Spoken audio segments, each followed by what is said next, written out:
Una giornata, quella di quest'oggi, in cui il futuro veramente non è mai stato così presente, in cui parlare, come abbiamo rilanciato più volte, di opportunità, di realtà, di operatività, una vera e propria istantanea di quelli che sono i nostri tempi e che ci chiama a quell'impegno concreto nella sfida di un mondo che ha bisogno di evolvere ed essere quindi protagonisti di quel darwinismo energetico che abbiamo rilanciato proprio in apertura di questa conferenza. Un impegno anche per invertire quelle tendenze di quella progressione geometrica della depletion, quindi delle risorse, dell'esaurimento delle risorse che abbiamo a disposizione, mutuando anche il tema utilizzato da uno dei massimi esponenti dell'economia moderna, anzi un economista che ha fatto veramente, potremmo dire, la storia con Thomas Malthus in quello che era il suo saggio sul principio della popolazione e i suoi effetti sullo sviluppo futuro della società. Ma proprio adesso è il momento di parlare di un presente concreto che parla di autoconsumo, con un ruolo sempre più crescente degli enti locali come protagonisti di quella green wave che dà potere al territorio, un territorio lungimirante che guarda al futuro, con l'ingegnere Marta Mango, del gestore dei servizi energetici GSE, unità di supporto all'efficientamento energetico della pubblica amministrazione, con l'approfondimento sui modelli per l'autoconsumo e il ruolo degli enti locali. A lei la parola, ingegnere. Buongiorno a tutti e grazie mille per l'invito alla provincia, alla regione. E come nelle altre province approfitto per dire che questo è sicuramente un momento importante di inizio di un percorso dedicato alle comunità energetiche che vede coinvolti tutti voi intervenuti, enti locali e stakeholder del territorio, ma è anche un momento di condivisione all'interno di un percorso già avviato con la Regione del Veneto. Condivido la mia presentazione. Io lavoro per il GSE nella funzione di promozione e assistenza alla pubblica amministrazione. Il GSE lo avrete sicuramente conosciuto perché è il soggetto che eroga gli incentivi. Noi come funzione promozione e assistenza alla PA dedichiamo sostanzialmente un soggetto, un tutor, che in questo caso sono io per la regione e per i vostri enti, insieme ad un gruppo di colleghe, per accompagnarvi in questo percorso che arriva sicuramente spero mi sentiate bene, vedevo un messaggio che forse avevate necessità del microfono più vicino, che tende sostanzialmente a volervi accompagnare in questo percorso di transizione. Quello che vediamo oggi insieme è innanzitutto un focus sull'autoconsumo, dopodiché andremo ad esaminare il testo integrato dell'autoconsumo diffuso, andando ad inquadrare quelle che sono le caratteristiche delle CER all'interno di questo documento, e poi vedremo il ruolo dell'ente locale all'interno delle comunità energetiche. Concluderemo con il servizio di assistenza rivolto agli enti locali. Perché parlare di autoconsumo? Il motivo sicuramente lo hanno anticipato i relatori prima di me, ma lo viviamo tutti sulla nostra pelle. Il peso della bolletta è sicuramente il primo motivo che potrebbe dare all'ente locale lo spunto per avviare delle politiche di installazione di impianti da fonti rinnovabili e quindi ridurre il peso della bolletta. Ovviamente il tutto collegando gli interventi di produzione di energia da fonti rinnovabili a interventi di elettrificazione dei consumi e quindi riqualificazione anche degli immobili. Ovviamente il tema dell'autoconsumo, oltre al beneficio economico della bolletta, rende più sostenibile l'amministrazione e aiuta l'amministrazione a contribuire al raggiungimento degli obiettivi al 2030 e al 2050. Come farlo? Il primo passo, sicuramente il più importante secondo noi, è quello di conoscere il proprio patrimonio, i propri consumi, e quindi avere un'analisi dei consumi e del patrimonio al fine di poter poi definire quelle che sono le priorità degli interventi. Seconda cosa importante è quella di contestualizzare gli interventi negli atti di programmazione, quindi avere una strategia e integrare gli interventi relativi appunto alla produzione da fonti rinnovabili all'interno per esempio di interventi di riqualificazione dell'edificio. Lo dicevamo prima, ha poco valore insomma andare a produrre energia da autoconsumare e non aver agito sull'elettrificazione dei consumi, quindi sicuramente ecco, l'integrazione degli interventi ma anche l'integrazione delle risorse a disposizione possono fare la differenza. Chiaramente seguirà la fase di affidamento e di realizzazione degli interventi, dopodiché arriveremo al punto della richiesta degli incentivi GSE fondamentali per aiutarvi a sostenere o a rientrare anche negli anni dell'investimento sostenuto. E ultimo punto, ma molto importante per la sua natura, è la previsione della manutenzione e il monitoraggio degli impianti. Questo è un tema a cui teniamo moltissimo, perché l'impianto, qualunque esso sia da produzione, per la produzione da fonti rinnovabili, ma soprattutto il fotovoltaico per esempio, che abbiamo installato anche in tempi passati, ha necessità di avere una manutenzione e ha necessità che venga poi monitorata la sua performance affinché mantenga alto il livello che noi avevamo ipotizzato al fine di rientrare in quel piano anche di ammortamento dell'investimento. Il GSE ha una serie di incentivi a disposizione, alcuni più noti perché in vigore da più tempo: lo scambio sul posto, il ritiro dedicato, il decreto Feruno per chi ne avesse usufruito, così come il conto energia che ancora ha degli impianti in funzione vista la durata, nonostante non sia più possibile richiederlo. Quello che andiamo a vedere oggi è invece il tema delle CER e dell'autoconsumo, per il quale gli incentivi hanno bisogno ancora di un momento di attesa, perché saranno individuati dal decreto ministeriale del MASE, che farà seguito a tutto l'iter normativo che ha già definito in una fase transitoria le regole per le comunità energetiche e per i gruppi di autoconsumatori. Oggi il testo integrato dell'autoconsumo diffuso ci dà invece l'opportunità di vedere 7 configurazioni dedicate alla condivisione dell'energia, e le vedremo a seguire.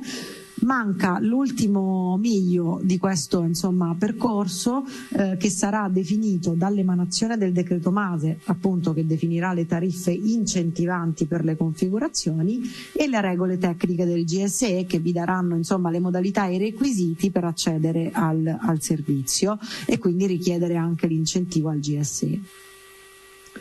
Partiamo dalle definizioni prima di entrare nel merito delle configurazioni, perché le ritroveremo poi a seguire. Troviamo innanzitutto il cliente finale, che è una persona fisica o giuridica che non esercita l'attività di distribuzione, ma preleva sostanzialmente l'energia elettrica per la quota di proprio uso finale. Si differenzia dall'autoconsumatore di energia rinnovabile, che è invece un cliente finale che produce anche l'energia elettrica rinnovabile per il proprio consumo.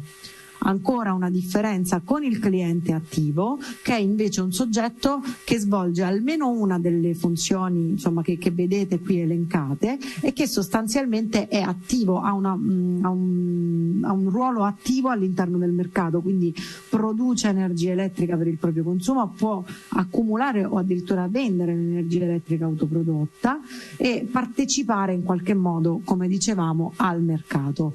Ultima figura che rivedremo nelle configurazioni è il produttore, che è una persona fisico-giuridica che, come dice il nome, produce energia elettrica.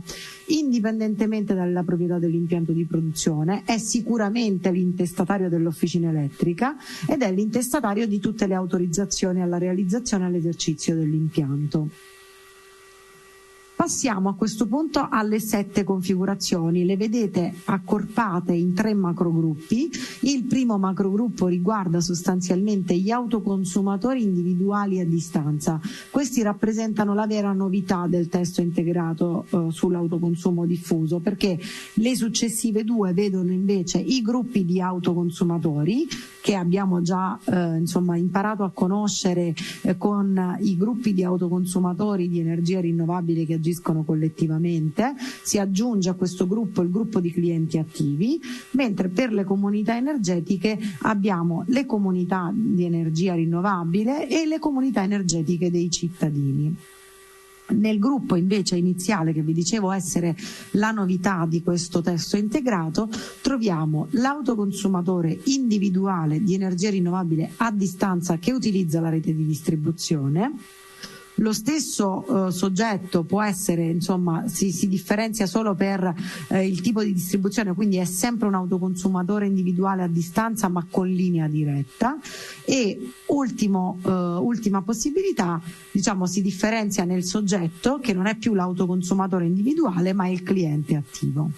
Andiamoli a vedere nel dettaglio. Quindi sostanzialmente gli autoconsumatori individuali a distanza sono clienti finali con una o più unità di consumo appartenenti alla stessa zona di mercato. A questa configurazione possono aggiungersi uno o più produttori con uno o più impianti di produzione, sempre ubicati nella stessa zona di mercato, e in questo caso l'unica necessità è che le unità di consumo e gli impianti di produzione devono essere ubicati in area nella piena disponibilità del cliente. Il referente di questa configurazione è il cliente finale. Abbiamo che nel caso di autoconsumatore individuale di energia rinnovabile a distanza che usa la rete di distribuzione e cliente attivo per la stessa configurazione, abbiamo un cliente finale e uno o più produttori, e le fonti si differenziano perché per l'autoconsumatore di energia rinnovabile abbiamo le fonti che possono essere solo fonti rinnovabili. Per i clienti attivi, lo vedremo in tutte le configurazioni, la fonte da cui si preleva l'energia può racchiudere tutte le fonti a disposizione. L'autoconsumatore invece individuale di energia rinnovabile a distanza con linea diretta prevede invece la presenza sostanzialmente di un cliente finale e un produttore. Il produttore può essere diverso dal cliente, purché sia soggetto alle istruzioni del cliente, quindi deve esserci una contrattualistica tra le parti. Passiamo ai gruppi di autoconsumatori che agiscono collettivamente in edifici e condomini. Qui lo conosciamo, il perimetro sostanzialmente è l'edificio e il condominio, quindi i soggetti, clienti finali, produttori devono essere ubicati nello stesso edificio o condominio. La novità è che gli impianti possono essere altrove, purché siano nella stessa zona di mercato e in aree nella piena disponibilità di uno o più clienti facenti parte della configurazione.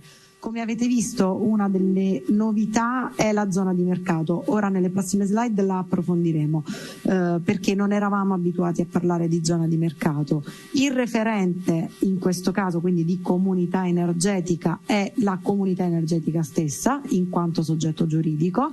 Gli utenti li abbiamo visti, quindi sono i clienti finali e i produttori, e gli impianti possono essere gestiti da soggetti terzi purché siano a disposizione della comunità, quindi sotto il controllo della comunità di energie rinnovabili. Per quanto riguarda le comunità di energie rinnovabili, lo dice la parola stessa, ovviamente la fonte è solo rinnovabile. Le comunità energetiche dei cittadini si differenziano, appunto, come detto prima, per la possibilità di usare tutte le fonti.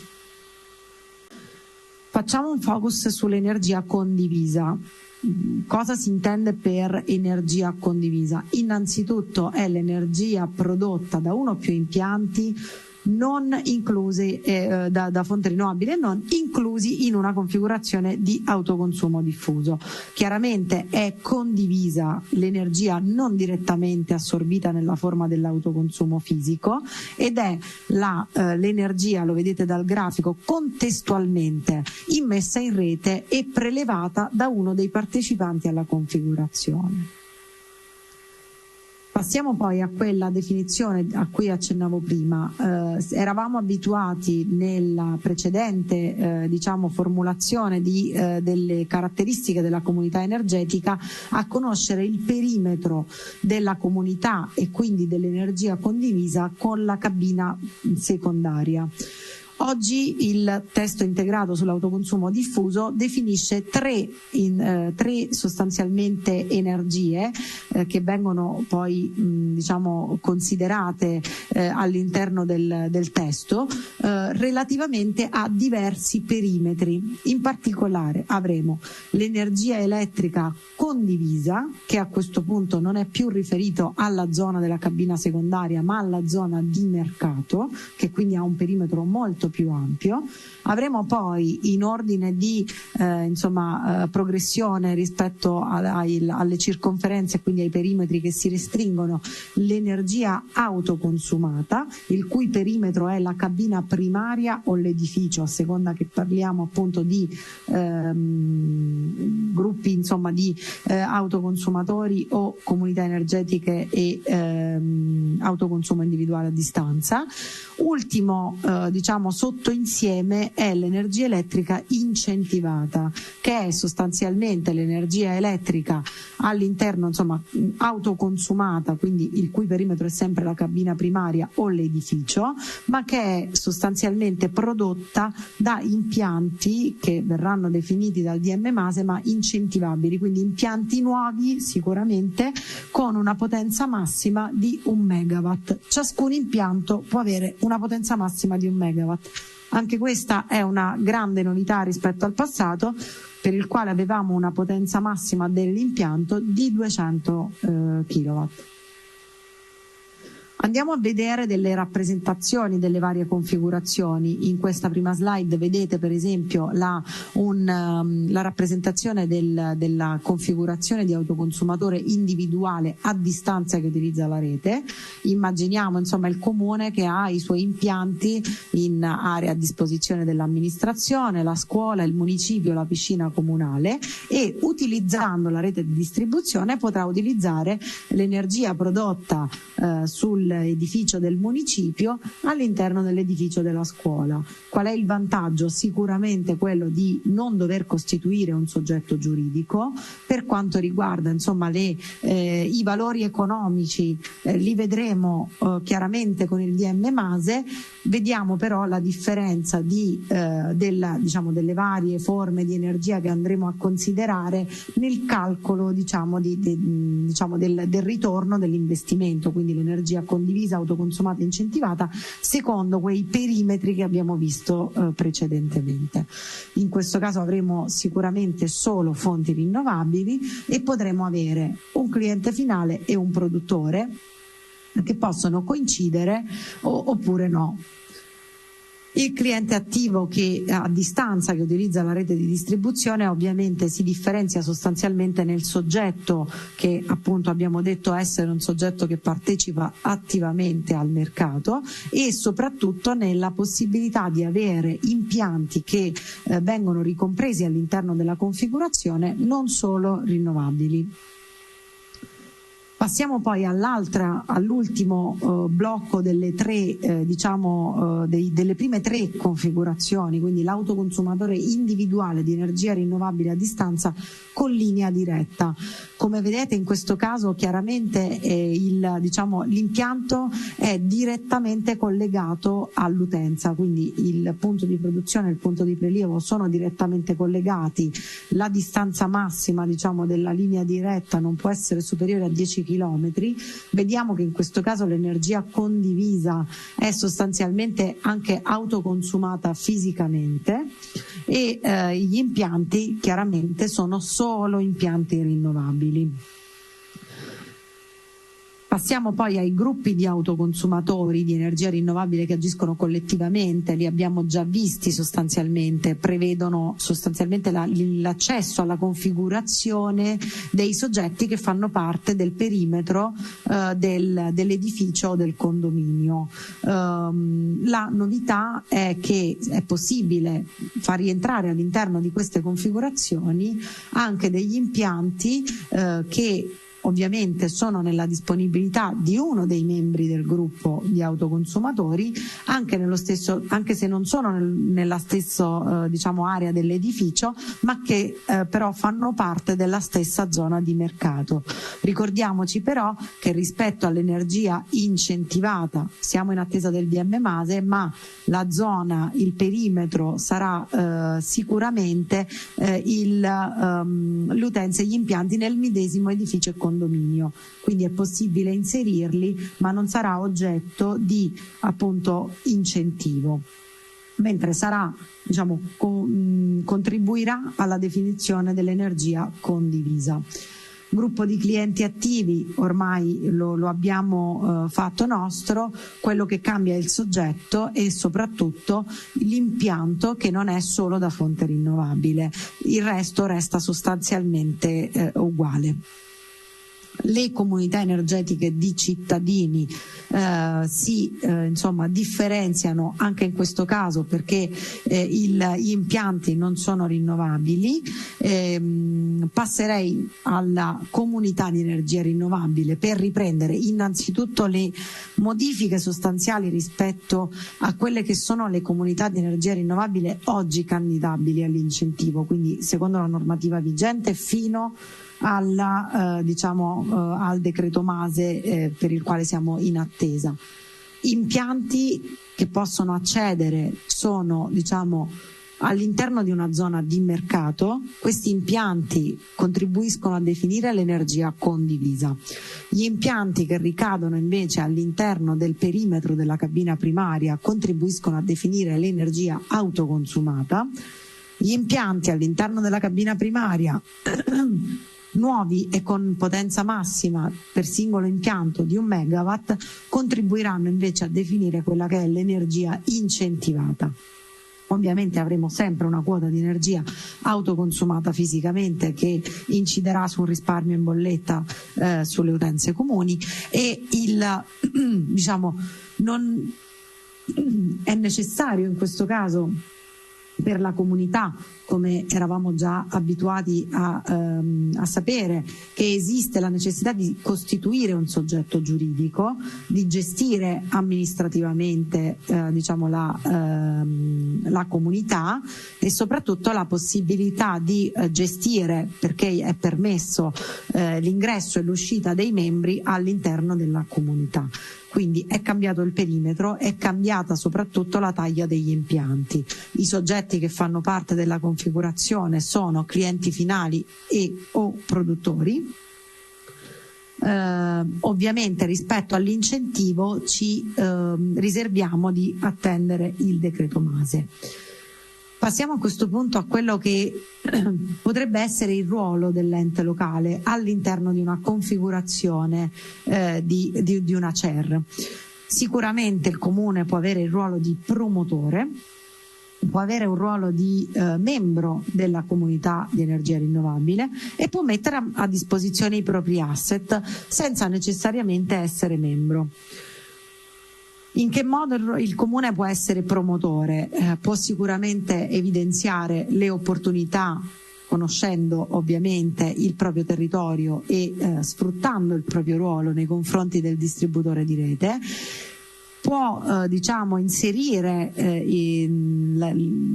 la lotta ai cambiamenti climatici e la condivisione dell'energia nei suoi strumenti di programmazione, per esempio il PAESC, ne abbiamo, insomma, il collega di Enea ha detto molto su questo, rimuovere eventuali ostacoli alla realizzazione di impianti sul proprio territorio, quindi anche aiutando diciamo il territorio a superare gli ostacoli relativi alle installazioni sul territorio, e chiaramente promuovere campagne informative verso i cittadini e ovviamente agevolando l'incontro tra tutti i soggetti che potrebbero avere interesse sul territorio. Quindi sicuramente il ruolo di stimolo e di aggregatore è un ruolo che fa parte della genetica dell'ente locale, del comune, ma può farlo anche mettendo a disposizione i propri impianti e semplicemente proponendo ai cittadini anche sul territorio l'iniziativa di una CER, quindi può farsi promotore direttamente di una comunità di energia e chiaramente aiutando poi il territorio a gestire questa CER. Ovviamente l'altro ruolo fondamentale che può avere il Comune è aderire ad una CER promossa da un soggetto diverso dall'amministrazione. Lo può fare chiaramente come tutti gli altri soggetti, sia in qualità di consumatore sia in qualità di prosumer, quindi di produttore e consumatore.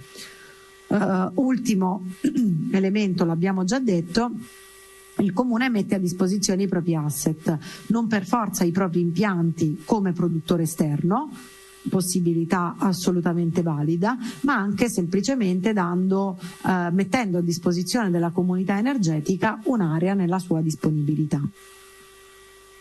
Qui abbiamo un work in progress delle fasi di progettazione di una comunità energetica con i vari attori territoriali. Lo lascio a voi, vedete il work in progress perché chiaramente è un lavoro che facciamo con voi nel nostro servizio di assistenza. Nel nostro servizio di assistenza vi affianchiamo per costruire insieme per dare una risposta alle vostre esigenze, mettendo a disposizione quelle che sono le nostre competenze e soprattutto per aiutarvi a superare quelli che sono gli ostacoli. Allo stesso tempo però cogliamo da voi gli spunti sicuramente propositivi per delineare delle configurazioni che possono essere delle best practice da condividere con il resto del territorio e qualora fossero delle best practice anche per valorizzarle e per premiarle.